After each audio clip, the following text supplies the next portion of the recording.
Bonjour, vous voulez un petit tour? Non, c'est quoi ça? Non? Qu'est-ce que vous faites? Une vidéo. Ouais.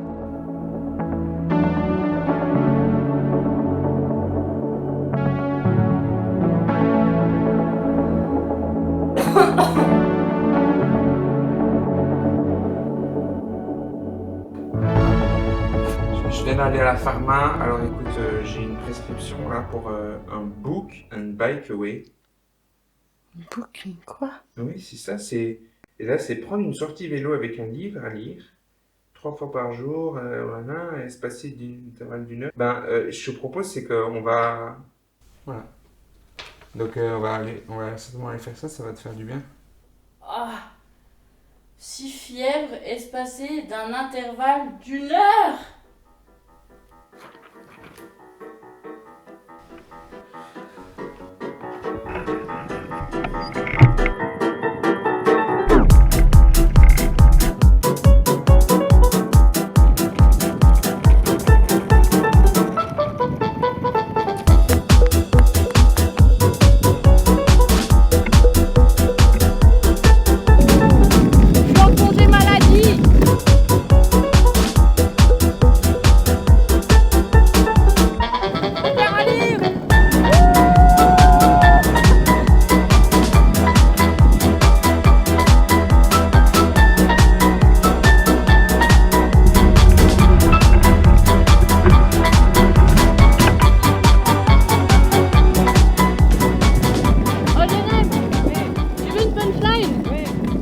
Le fait d'être offensé nous empêche de voir les défauts propres à notre personnalité parce qu'on rejette la responsabilité sur un autre. Oh là, c'est putain. Ouah, ça claque!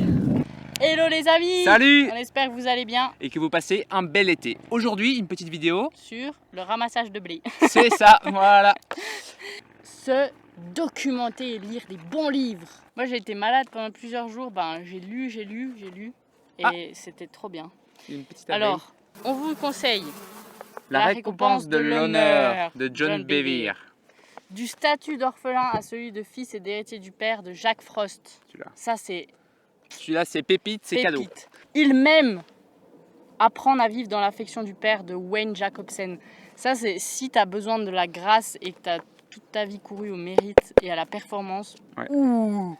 Et nous aujourd'hui on va vous parler de l'offense. L'arme cachée de Satan de John Bevere.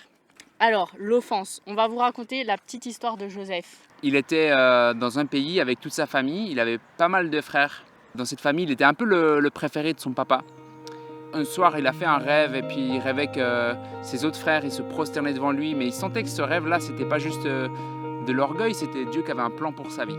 Et puis il le partage. Il y a de la jalousie qui est née dans le cœur de ses frères et ils sont comme sentis offensés. Alors ils ont essayé par tous les moyens de l'en empêcher. Ils sont même allés jusqu'à le vendre comme esclave. Esclave. Du coup, ils l'ont vendu. Quand on est offensé par les gens qui sont les plus proches de nous, par la famille proche, Aïe, aïe, ça fait très mal. ça fait Très mal. mal. Et après, qu'est-ce qui s'est passé? C'est qu'il a été sous la direction de Potiphar. Il a servi fidèlement, il a vraiment été un comportement exemplaire et tout ça. Et qu'est-ce qui s'est passé? La femme de Potiphar, elle l'a accusé de l'avoir violé. Ouais. Qu'est-ce qui s'est passé? Joseph, il a fini au cachot. Et genre, là, tu pourrais te dire, mais c'est quoi ma vie, quoi? Genre, Dieu, il m'avait dit ça dans ce rêve. Et puis mes frères m'ont vendu en tant qu'esclave, je sers fidèlement, je me fais emprisonner. Et puis c'est quoi le délire, quoi? Ce qui est fou, c'est que on peut se dire, mais en fait, les autres sont responsables d'entraver le plan que Dieu a pour notre vie. C'est Ouais. une question qu'on peut se dire, non? Oui. Les frères de Joseph sont responsables d'avoir freiné le plan de Dieu pour Joseph.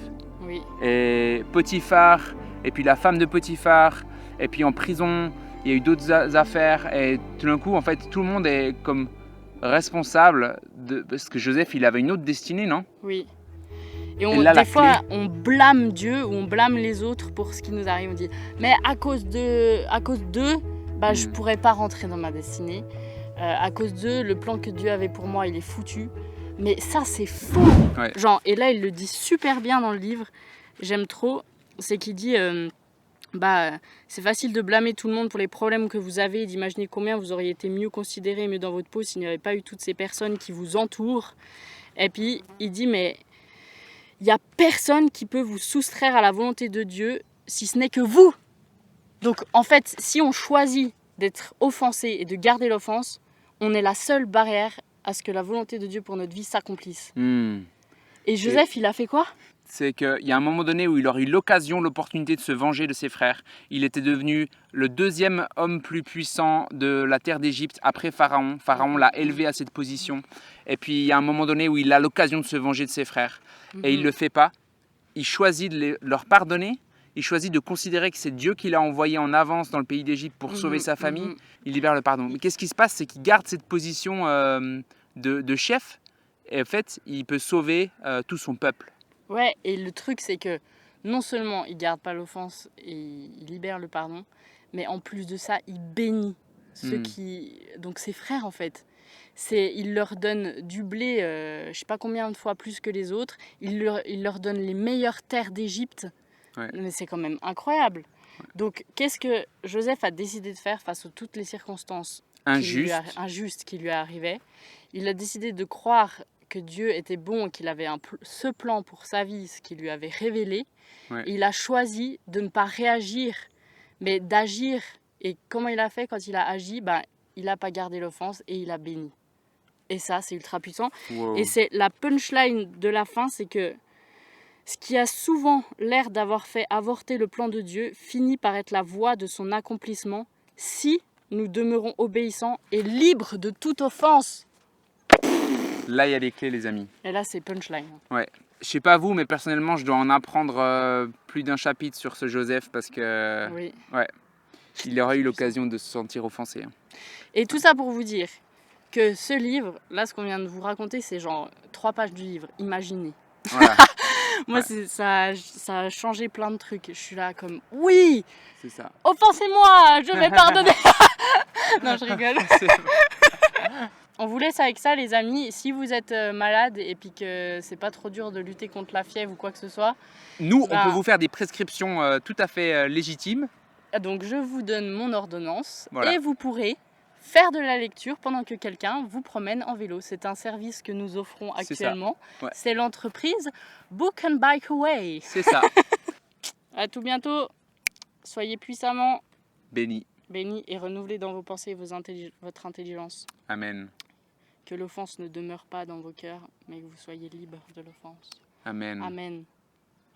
Point bise. Elle est chouette cette ordonnance quand même. Hein.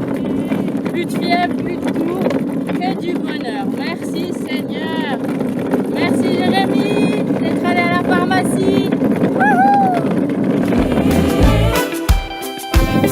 Jésus est ressuscité. L'ennemi est terrassé.